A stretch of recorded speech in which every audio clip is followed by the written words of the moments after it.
Hai, apa kabar anak-anak Indonesia, khususnya Kota Metro? Semoga sehat selalu dan terhindar dari penyakit yang mewabah sekarang. Perkenalkan, nama saya adalah Muslimah SPD, berasal dari SMP Negeri 1 Metro. Sebagai Kepala UPTD SMP Negeri 1 Metro adalah Fatima SPD MM. Pada kesempatan kali ini, saya akan menyampaikan materi rakor penilaian yang disampaikan oleh pengawas pembina SMP Negeri 1 Metro, yaitu Mem Lydia Sulandari SPD MM. Nah, kesempatan kali ini saya akan mengambil materi tentang sel bagian terkecil penyusun organisme. Oke, kita akan masuk ke sel bagian terkecil penyusun dari organisme. Oke ya, jadi sel itu adalah bagian terkecil dari penyusun suatu organisme. Coba perhatikan ini.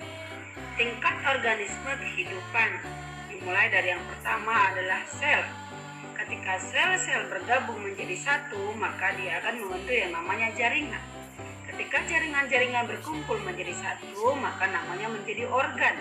Ketika organ-organ berkumpul menjadi satu, namanya adalah sistem organ. Ketika sistem organ berkumpul menjadi satu, namanya adalah organisme. Jadi kita salah satunya termasuk organisme.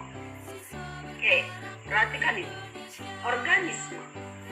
Jika kalian keluar rumah, kalian akan lihat di sana ada awan, kemudian ada burung, kemudian bisa jadi ada ayam, kemudian ada pohon, dan ada pohon yang ditiup oleh angin.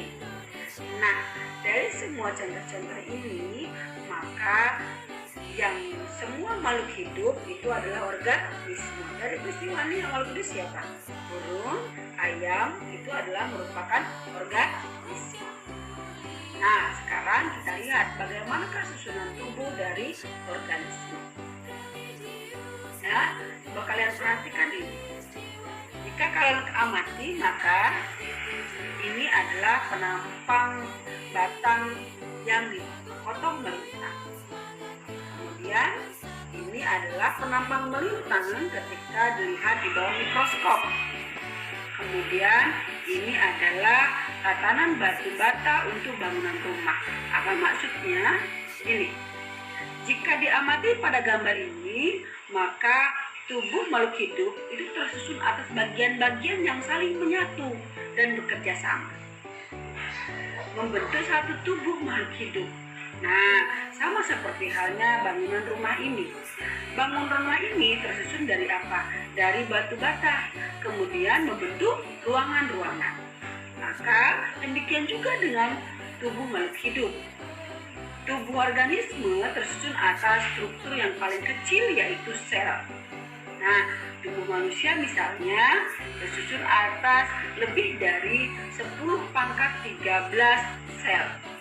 Nah, artinya sebegitu banyaknya sel-sel yang ada di dalam tubuh manusia. Itu hanya sekedar contoh ya. Nah, karena sel-sel di dalam tubuh itu banyak, maka ada dua sel, yaitu sel pada hewan dan sel pada tumbuhan. Coba kalian amati sel pada hewan dan sel pada tumbuhan berikut. Tentunya kalau kalian amati, coba adakah bagian dari sel hewan yang dimiliki oleh sel tumbuhan? Coba perhatikan sesama. Ya, ternyata ada. Apa salah satunya? Nukleus, kemudian badan Golgi, kemudian mitokondria, kemudian vakuola, gitu kan ya. Kemudian apalagi membran sel, kemudian retikulum endoplasma. Nah, kemudian lisosom. Adakah lisosom pada tumbuhan? Oh, tidak ada. Adakah sitoplasma pada tumbuhan? Oh, tidak ada. Adakah kloroplas di dalam hewan? Iya, ternyata tidak ada. Kemudian adakah dinding sel pada hewan? Ternyata juga tidak ada. Artinya sel hewan dengan sel tumbuhan ini ada persamaan organel-organel selnya, tetapi ada juga yang punya perbedaan antara sel hewan dengan sel tumbuhan. Nah, untuk itu kegiatan kalian adalah mengamati gambar yang tadi, lalu lihat perbedaan antara sel hewan dan sel tumbuhan. Buatkanlah dalam diagram Venn berikut ini. Nah, ketika kalian menemukan suatu persamaan yang ada pada sel hewan dan sel tumbuhan, maka kalian letakkan di sini. Tetapi ketika kalian tidak menemukan pada sel hewan, tetapi hanya ada di sel tumbuhan, kalian tulis di sini. Ketika kalian menemukan yang ada hanya pada sel hewan, sementara di tumbuhan tidak ada, kalian tulis seperti ini. Nah, inilah persamaannya, sementara dari kiri kanannya ini adalah perbedaannya. Oke, selamat mengerjakan.